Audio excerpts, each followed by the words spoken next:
Alrighty. Good morning, good morning. All right, so first I just want to make sure that you guys can hear me, and then we're going to get started here. All right, so today we've got some awesome stuff to talk about. We're actually going to be talking about effective content strategy, what the difference is between planned and organic content, um, 6 easy strategies to create your content, and some super simple tips to keep your community super engaged. Hey, Paul, how are you? All right, so let's dig in here. So, I've got a super cool tool that I'm going to give you guys today, and it's a pocket strategy for your content. That way, you can keep your community engaged. You can come up with content on the fly and just keep it super simple and easy for yourself. All right, so we're going to just kind of run through the A to Z of this and try to keep it as simple as possible for you. So, your content strategy is basically, your long-term plan for how you want to keep your community engaged and, what sort of content you're going to be putting out there um, on a daily basis and even long term. Hey, Kenny, how are you? So there's a few things that you need to think about when you're planning your content strategy. You have to make sure you understand what your why is. Why people are in your community, what they want to get out of it, knowing your audience and understanding them. So some of that stuff is pretty simple. It's using the same sort of phrases and verbiage that they do and making them feel comfortable and at home, which is super, super important because they're coming there to feel supported, to get resources, and to kind of have, this home away from home where they can get everything they need. The other thing you want to think about with your content strategy is how often you post. Some people are, posting several times a day and even going live daily in their groups, whereas other people only go live once a week in their group. So that's going to be up to you depending on how much time you have to commit to your group and even what type of audience you have. Some audiences love it, when the group owner is going live every single day, whereas other ones it's totally fine if the group owner goes live once a week. So you really have to gauge that on your community. All right, so let's talk about your basic tactics for your posts and your content here. All right, so for your strategy framework, I've got this super cool resource that you can fill out, and I'm going to give this to you guys after the live. Basically, what this does is it makes it so that you and any moderators in your community can come up with content super, super easy on the fly. Knowing what the values of your community are, what kind of content your community loves to engage with, what resonates with them, and what your tone is. I mean, some communities are a little bit serious, others like to have fun and to play around.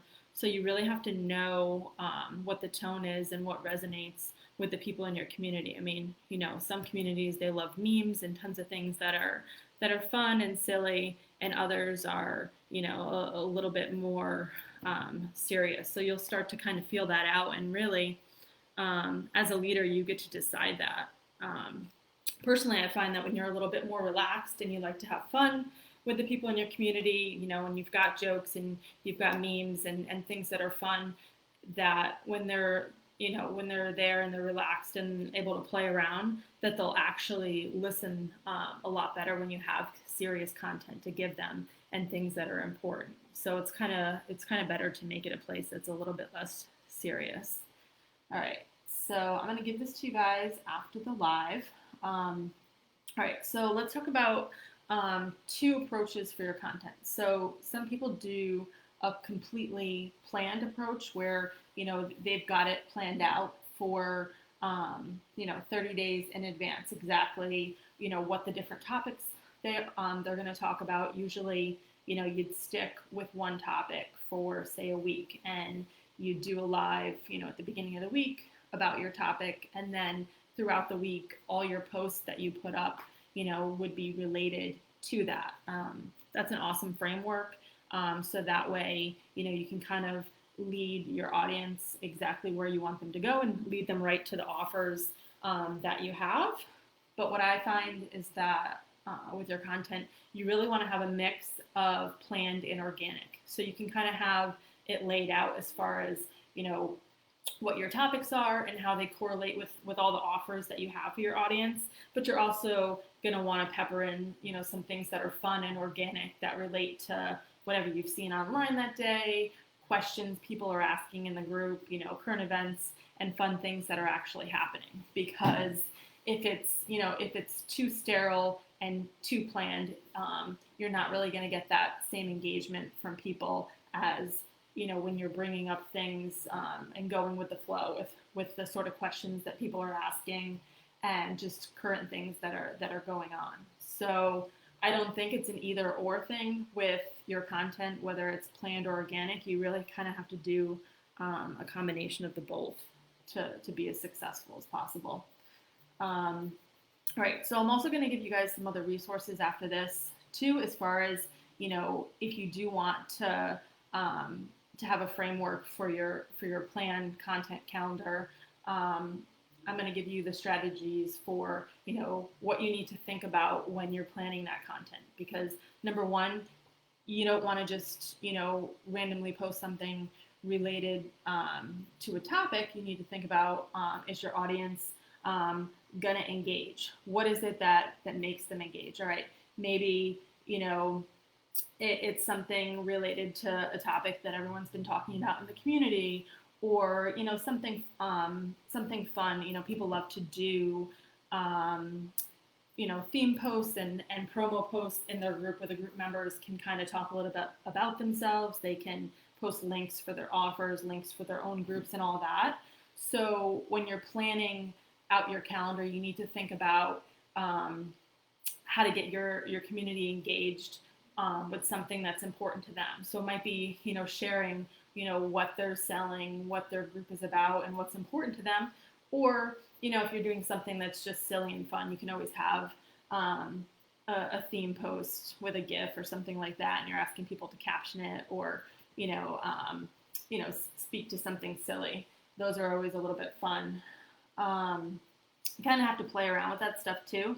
I mean, I've been in groups where, you get crickets when you're asking people to caption a GIF or something like that. And then in other ones, you've got 100 comments in an hour. So it's really depends on the community, and you as a leader, you have to be the one that is creating that culture for your community. If you want your community to be engaged and playful and fun, but still be ready to learn and, be there to take in everything you have to offer, then you as a leader, you're the one that's actually creating that environment for your community. So the second tip is about your welcome posts, and I think we talked a little bit about this yesterday. The differences between whether you have a static welcome post or if you have a daily welcome post for your group. And what we talked about there was that, bigger groups, the examples I gave, for instance, like the ClickFunnels group, they have tons and tons of people coming in every day. So, they've got a daily welcome post, and that sort of thing works well for them. But when you have a smaller group, you can't really use that same strategy. So you want to start with a static welcome post, one of the ones, where you're going to pin it to your announcements. You're going to have a nice video where you're telling people, how to get the most out of your group. You're welcoming them, telling about the culture and community in your group, and then you'll tag the new people on that static post so you can create that nice engagement on your welcome post. And that's going to be much, much better if you have, a brand new free group or a small group. You can't use the same strategies that these bigger groups use with their, their daily welcome posts. And then, of course, the other cool thing too is with your your video on your announcement post. When you link that to your business page, you're going to be able to run those retargeting ads to your group members, which is super, super helpful there too. And that basically means that everybody new that's coming in your group, you basically, they're going to see at least a few seconds of that welcome video that you have, so you can run those retargeting ads. And then also, like we talked about, I think it was yesterday or the day before, as long as you're collecting those questions when people are coming into your group, and you're using the software to collect that information, it really doesn't matter whether or not they give you their email, because you're going to have their Facebook ID when they answer those questions, and you can run your retargeting ads from there. So you don't really have to worry too much if some people are declining on giving you their email address when they come in, because you still have that information. You've got their Facebook ID, and then you've got those video views from them watching your welcome posts. You've got two different ways that you can retarget them after they've come in the group if they're not ready to actually give you their email yet. All right. Sorry, I kind of got off track there.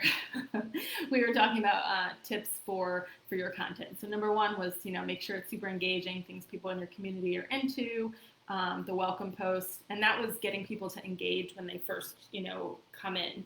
The difference between the small groups and the big groups.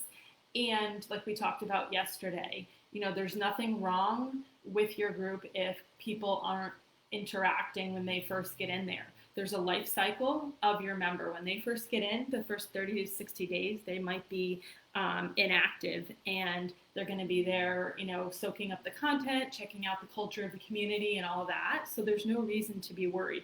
They go from being inactive to, kind of getting comfortable. They become active members. And then, if you've enculturated them in the community well, and they feel part of it and they're getting value, then you get them to transition to that point where they're super members, and basically when new people come in, they're saying hello, they're helping those members find resources, they're advocating for your community. So when people first come into your community, they're going to go through these different stages. They're not going to instantly just start posting and interacting with everyone. So you kind of have to guide them through that life cycle. And the first thing you do is you get them with that welcome post, get them to tell you where they're from, what they're about, what they're selling, and see how you can help them. Ask them simple questions and get them comfortable, but just know that, it could take a little while before you really get them interacting in your group. They have to feel comfortable and feel part of the community. All right, so, the third engagement strategy for your content that you see all over on a daily basis now is people telling a story, and that's super, super important. You see people on their profiles and in their groups, telling powerful stories related to things that have happened to them and how they've gotten to their aha moments. I think the important thing to remember here is, a lot of us are sick of the long form posts that go on and on and on. You can tell a story about something that you learned, something that happened to you, a pivotal point that's going to engage your community, and you don't have to have this super, super long post, that people aren't even going to read to the end. Keep it short, to the point. You can still teach a lesson or convey something powerful, in a short little paragraph, or even a few sentences, really, if you get good at it.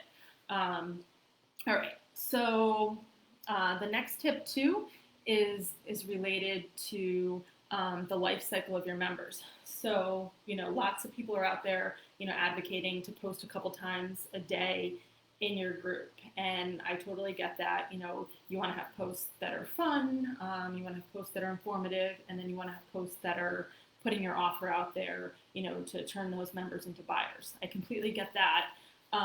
But the thing that you want to think about is that you have those members that are at different points in their life cycle. And like I showed you guys yesterday, if you want to go back to that live, you can go ahead and look through your member list and see, how long people have been in the group. You're going to have people that have been in for a long time, some that just got there, and some that are brand new.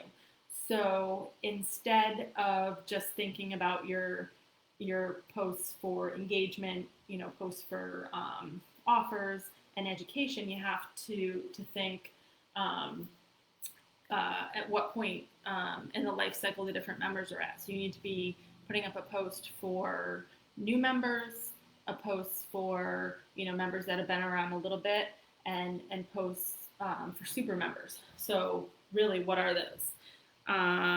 Yeah, yep, Paul, the one that goes on and on and on. Exactly.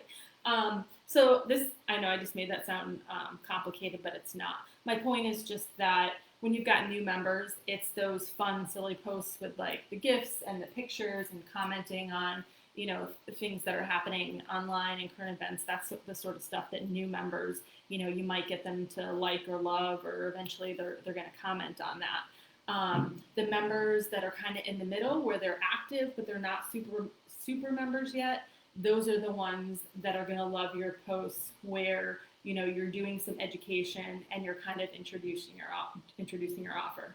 Then of course you got your super members, where literally you can lay your offer out there with all the benefits and attributes, and those are the ones that are like, hey, I already clicked buy the second you posted it. So whenever you're posting in your group, you need to be thinking about posts for the people that are at different points in the life cycle of their membership. Did they just get there? Have they been around a little bit? And they're still thinking about, purchasing what you have to offer, or are they super members and they're in on anything you possibly have? So the strategy would be that if you're doing the 3 posts a day, 1 post would be for each of those 3.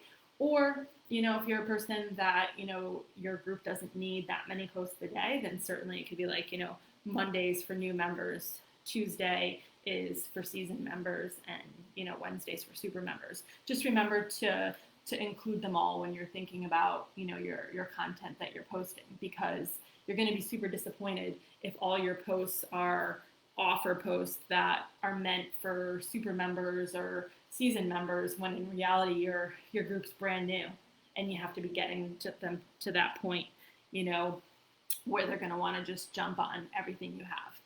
All right. So the other thing too is a lot of people are just afraid to ask what their community wants. Don't be afraid to say, hey, what do you guys want to learn? Obviously, we're all a little sick of the, hey, where are you stuck? Things like that.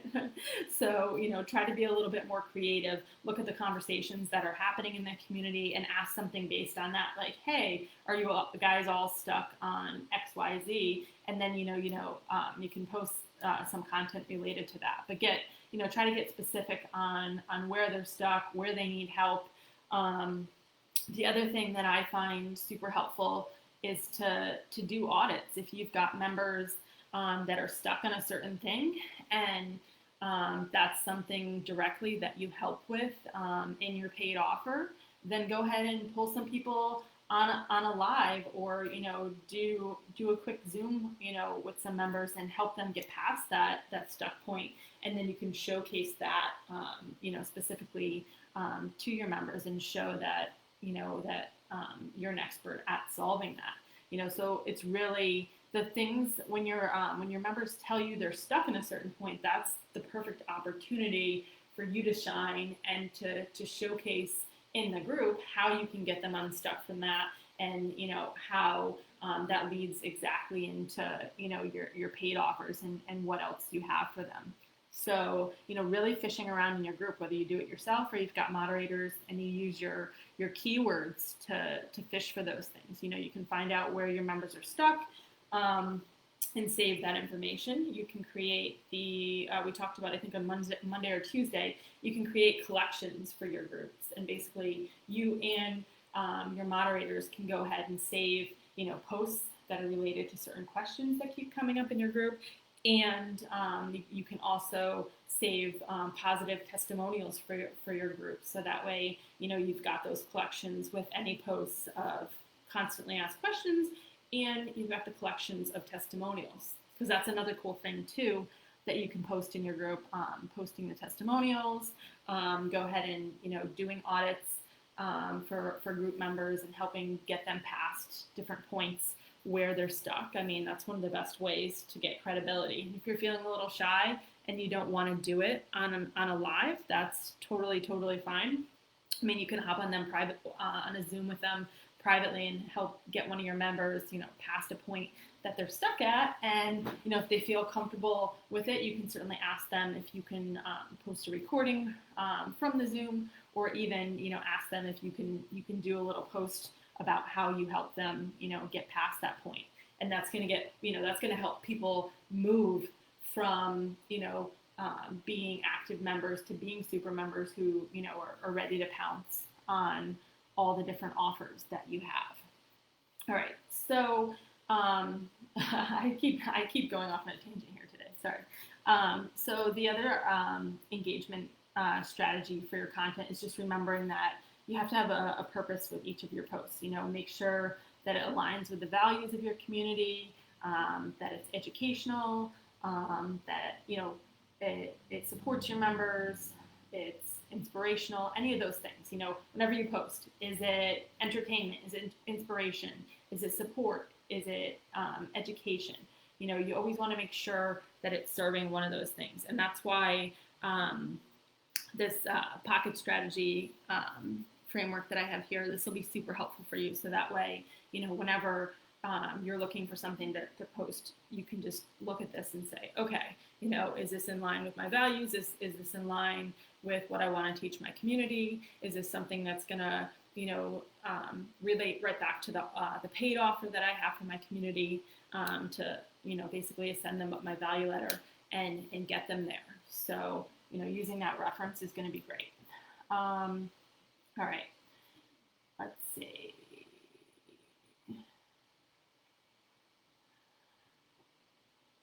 All right, so the key thing here is just really being clear, on your overall plan of what you want to teach your community and how it's going to feed into your paid offers. Doing that combination that we talked about in the beginning of making sure you have planned content and you have organic content. That's super, super important. And then just remembering that you have members at 3 different stages in their life cycle. You've got new members who are likely going to be, inactive maybe for the first month or two that they hop into your group. Then they're going to transition to active. They might start putting up some posts on their own. They're going to start commenting on a lot of posts. And then eventually they're going to be at that point where they're super members and they're, welcoming new members who are coming in, sharing links for resources, advocating everything you do, jumping on every offer you have. Your goal as the leader and the owner of that group is to take members through the life cycle from being a newbie to being a super member. So, that's the most important thing that you have to keep in mind with this content that you're putting out each day, getting them, to ascend through that life cycle and making sure that your content, your daily and weekly content includes people that are at the different points in that life cycle. And like we talked about, it can be super, super simple. The new people, keep it fun. You can do gifts, you can do easy questions, things like that. The members that are a little bit more seasoned and more comfortable, they're the ones that really love the education piece and kind of getting introduced to what your offers are. And then, of course, the super members, laying out there exactly what your offers are and the benefits, and then they're ready to scoop those up instantly. All right, I think I went over the time again here today, but that's totally fine. So when we hop off here, I'm going to give you guys this content strategy and then a couple of the other resources as well. I'll post those right in the group for you guys. I hope you all have an awesome weekend, and I will talk to you again on Monday.